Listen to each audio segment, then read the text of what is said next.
Why Powerlifting Should Not Be in the Olympics by Miles Cantor, April 26, 2011.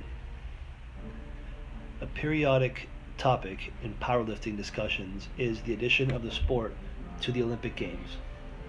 Through the International Powerlifting Federation, hereafter the IPF, powerlifting is part of the World Games, which operates under the patronage of the International Olympic Committee. For some powerlifters, Olympic inclusion is a long-sought dream that would mean great things. In this article, I will discuss why IOC recognition would likely have horrible consequences for powerlifting. As a philosophical preface to my remarks, Thomas Jefferson wrote in Notes of the State of Virginia, "The legitimate powers of government extend to such acts only as are injurious to others. This is a vital principle of social relations. It is extremely, no, criminally rude to use violence against other people because one dislikes how they choose to treat their own bodies." In this vein, in his multi-volume study, Rising Up and Rising Down, Some Thoughts on Violence, Freedom, and Urgent Means, National Book Award winner William T. Vollmann describes what he calls the Zealot's Golden Rule: do unto others as you are doing for yourself. Cortez, the Spanish conquistador, exemplifies this fallacy. I am a Christian, so I'll force everyone else to be Christians. In the context of sports, these themes manifest preeminently with regard to drug use. The economist Ludwig von Mises, who left Austria in 1934 anticipating Nazi annexation and fled Switzerland in 1940 to avoid Nazi capture for the dual offense of being a Jew and opponent of National Socialism, observes in Human Action regarding drugs: once the principle is admitted that it is the duty of government to protect the individual against his own foolishness, no serious objection can be advanced against further encroachments. A good case could be made out in favor of the prohibition of alcohol and nicotine. And why limit the government's benevolent providence to the protection of the individual's body only? Is not the harm a man can inflict on his mind and soul even more disastrous than any bodily evils? Why not prevent him from reading bad books and seeing bad plays, from looking at bad paintings and statues, and from hearing bad music? Let us now turn to the Olympic movement. IOC pressured Great Britain to change doping laws ahead of London Olympics 2012. Read a November 8, 2008 headline from the British newspaper The Telegraph. The article stated in part, "The IOC are growing increasingly frustrated at Britain's refusal to introduce legislation to outlaw the possession, supply, and distribution of performance-enhancing drugs." Arne Lundqvist, the chairman of the IOC's Medical Commission, said he would be pressing for a change in the British law, which would mean an important legacy of the 2012 Olympics. To build its Olympic site for the 2008 Games, China expelled thousands of people and perpetrated other violence to sanitize its image. Such massive and foreseeable brutality did not dissuade the IOC from maintaining the Olympics in Beijing. Considerable administrative energies must be directed against British freedom, however. The Olympic Charter states that part of the IOC's role is to lead the fight against doping in sport. The case of the United Kingdom indicates the IOC's ultimate objective: the worldwide criminalization of steroids, and with it the destruction of all athletic organizations that do not drug test. It is the Zealot's Golden Rule, as applied to sport. I don't use steroids, so I'll force everyone else not to use steroids. The IOC's anti-drug fundamentalism attacks self-ownership and freedom of association while expanding monopoly privilege for its favored affiliate organizations. I use monopoly as defined by the economist Murray Rothbard in Man, Economy, and State. Monopoly is a grant of special privilege by the state, reserving a certain area of production to one particular individual or group. Entry into the field is prohibited to others, and this prohibition is enforced by the gendarmes of the state. Between this aggressive obnoxiousness and the taxpayer plunder that enables Olympic events, the IOC is a global enemy of freedom. By contrast, the founder of the modern Olympic movement, Baron Pierre de Coubertin, noted that the foundation of real human morality lies in mutual respect. In 1892, he articulated a liberal vision for the Olympics in the classical sense. Let us export oarsmen, runners, fencers.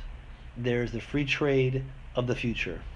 And on the day when it shall take place among the customs of Europe, the cause of peace will have received a new and powerful sport. With regard to powerlifting, in America, there is thankfully no equivalent, yet, to the ministries of sport that exist in other countries. Due to different preferences about drug testing, equipment, and organizational style, many powerlifting federations exist in America that accommodate these diverse preferences. This is how a marketplace works. Keep in mind that one person's steroid is another person's stimulant-filled pre-workout supplement or top-end single-ply bench shirt. While I find the latter form of performance enhancement offensive, a much worse offense would be to pursue state violence against people who compete this way. Lifters who wear costly immobilizing garments named after Japanese swords are not criminals, and lifters who wish to voluntarily garner and compete without drug testing are not criminals either. Neither population should be persecuted. It should outrage powerlifters who care about freedom that there are at least 2 countries where illegal powerlifting can occur due to a monopoly held by IPF affiliates in these countries. In 2001, before WPC Worlds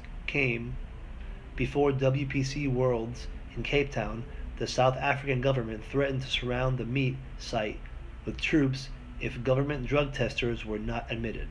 Soon after, the Ministry of Sport shut down the WPC affiliate by granting a monopoly to the IPF affiliate, whose constitution brazenly states under its intent and purposes to proclaim as unauthorized all powerlifting meetings and competitions throughout South Africa which are not held under the rules and regulations of the Federation, whether such contemplated, controlled, or held by any club or association.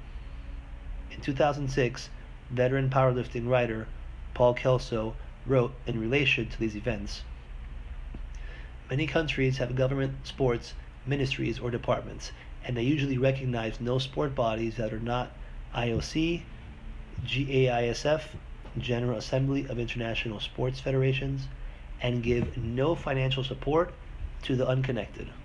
I fear or predict that sometime in the future non-tested events in Europe or elsewhere will come to the attention of the local ministries and run afoul of the local rules and be squelched, maybe even start a ripple effect."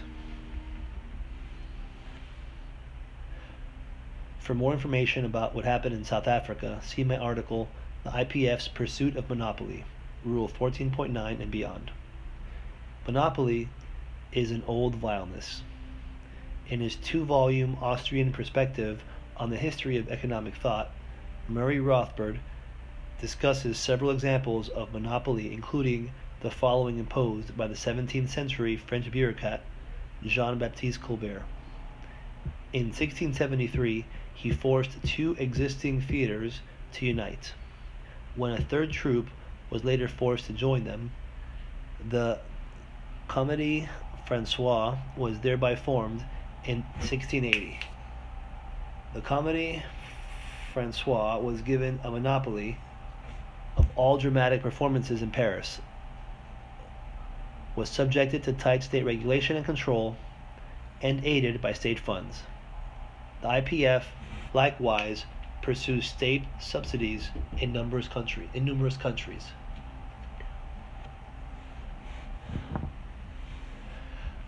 IPF operations in America have demonstrated a thuggish attitude similar to South Africa but with less coercive abilities. In the context of the American Powerlifting Federation's origins, legendary powerlifter Larry Pacifico referred in his 1986 book Champion of Champions to those who consider themselves the lords of powerlifting. Because the political apparatuses did not exist in America to impose a monopoly, the IPF used intimidation tactics in an attempt to destroy its non-tested competitor. The APF being the basis for the establishment of the World Powerlifting Congress in 1986. In 1984, IPF Secretary Arnold Bostrom wrote to Powerlifting USA Editor-in-Chief Mike Lambert, any IPF or USPF member, lifter, or official found to be involved with this APF meet will be suspended for 2 years.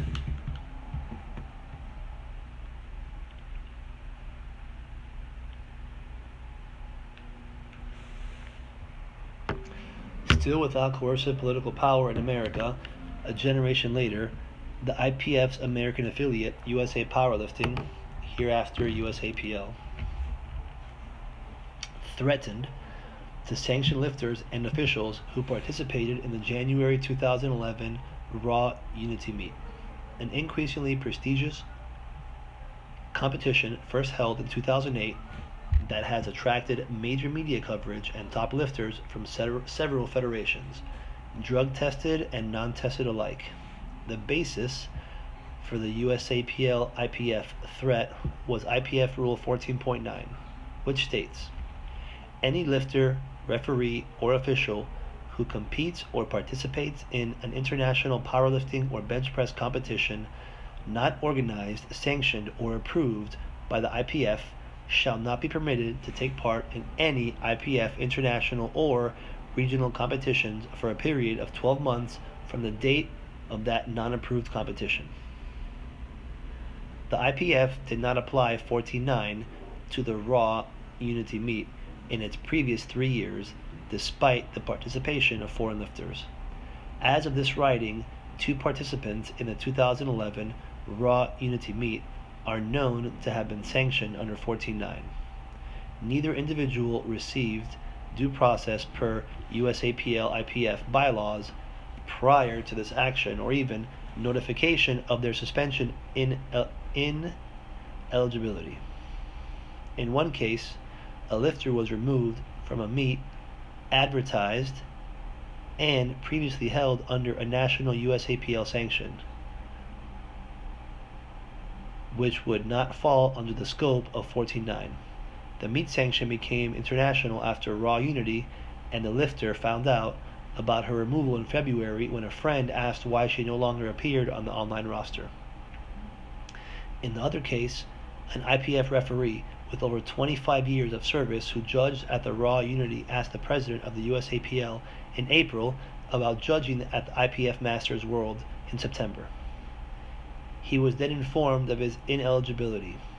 Both punitive actions appear to have been done by one USAPL official.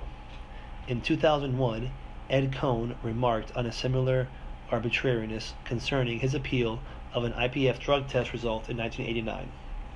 I asked for my appeal, traveled to Holland for my appeal, but when I got there, the powers that be said no, we're not going to hear it.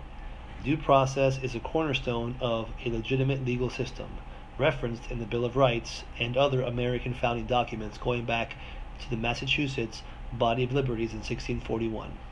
The absence and perversion of due process characterize tyrannical regimes. The IPF further prohibits Rule 14.10.6 affiliated lifters from competing in meets with lifters who have been suspended for drug-related offenses regardless of weight class or division. Enforcement of these rules is inconsistent and in some cases egregiously inconsistent. Also, be careful about asserting oneself too much, because bringing the sport into disrepute by means of comments, published articles, TV or radio broadcasts is also prohibited. An elite IPF bench presser encountering a related attitude from the IPF Secretary General in January, see Powerlifting Watch's report. USAPL's Code of Conduct likewise states that petty criticism and complaints undermine the well-being of the organization. In 2009, the APF attempted to add a rule similar to 14.9 with respect to judges. The APF members swiftly asserted itself, and the leadership rescinded the proposal.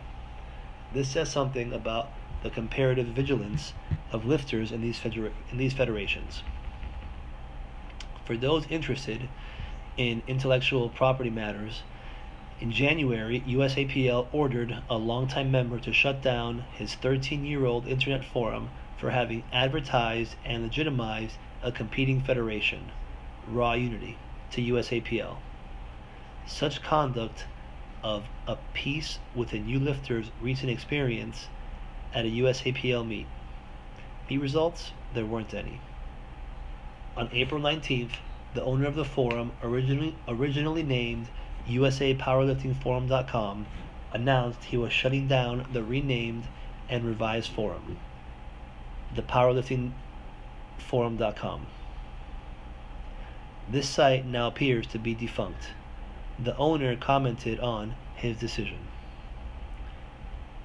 What started pushing things to the end was really the change of USAPL leadership moods over the last year. The rankings fiasco for one. Then, the legal threats I got from the leadership for using the logos. Never mind, I had been doing that for over 10 years. Having my membership threatened when I confronted leadership about certain topics.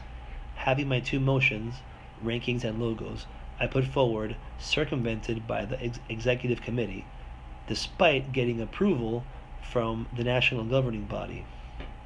The national governing body meeting is held annually at the USAPL Men's Nationals and is the process by which policy changes occur in the federation. An influential NGB indicates fundamental corruption. Despite the IPF referring to lifters as customers and claiming that it wants to differentiate itself in the sporting marketplace in its strategic plan for 2008 to 2011, the aforementioned events and other official documents make clear that the IPF and its American affiliate are contemptuous toward market values. As former IPF president Norbert Wallach stated in 2005, I do not share the opinion that powerlifting is a worldwide market where the IPF has to compete and challenge the other organizations. The minutes of the 2008 IPF General Assembly referred to Rule 14.9 in relation to athletes participating in outlaw federations, taking the outlaw insult to its logical end. A senior IPF official recently referred to state restrictions against non-tested federations as necessary weapons against that evil.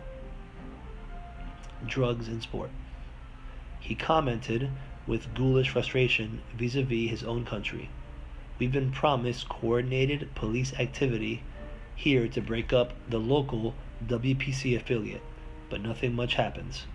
Only sporadic arrests of their principals on a case-by-case basis. In this, one finds violent rejection of the market system Ludwig von Mises describes in the anti-capitalistic mentality. Where there are no privileges and where governments do not grant protection to vested interests threatened by the superior efficiency of newcomers, those who have acquired wealth in the past are forced to acquire it every day anew in competition with all other people. Olympic recognition of powerlifting would mean further empowerment to the IPF to the jeopardy of lifter freedom, extending to America. In addition to policies like Rule 14.9 and 14.10.6, one could expect the IPF and USAPL to lobby state and federal governments to suppress their competitors. Perhaps this has been attempted already. Such suppression would be that much more probable in countries with direct governmental control over athletic activity. Think South Africa writ large. Does this scenario sound extravagant? In the 1970s, many people might have found it absurd to suggest that steroids would one day be Schedule III federally prohibited drugs under the Controlled Substances Act, begetting Drug Enforcement Administration actions with names like Operation Gear Grinder. Generations before that, the notion of an American president initiating a kinetic military action, also known as war, would have been considered a flagrant usurpation of congressional authority and basic constitutional norms. See, for example, Alexander Hamilton's discussion in The Federalist Papers, number 69. Times change, not always for the better.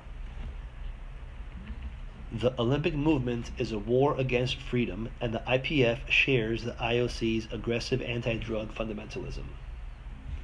Whether a lifter uses steroids or not, he should not support a course of action that would trample upon another lifter's freedom. Respect for individual rights and dignity means keeping powerlifting out of the Olympics. I will close with the words of the 16th century French jurist Etienne de la Bouette from his treatise The Politics of Obedience, the Discourse of Voluntary Servitude. Men will grow accustomed to the idea that they have always been in subjection, that their fathers lived in the same way. They will think they are obliged to suffer this evil, and will persuade themselves by example and imitation of others, finally investing those who order them around with proprietary rights based on the idea that it has always been that way. There are always a few better endowed than others, who feel the weight of the yoke and cannot restrain themselves from attempting to shake it off. These are the men who never become tamed under subjection and who always cannot prevent themselves from peering about for their natural privileges and from remembering their ancestors and their former ways. These are the ones who having good minds of their own, have further trained them by studying and learning. Even if liberty had entirely perished from the earth, such men would invent it. For them, slavery has no satisfactions, no matter how well disguised.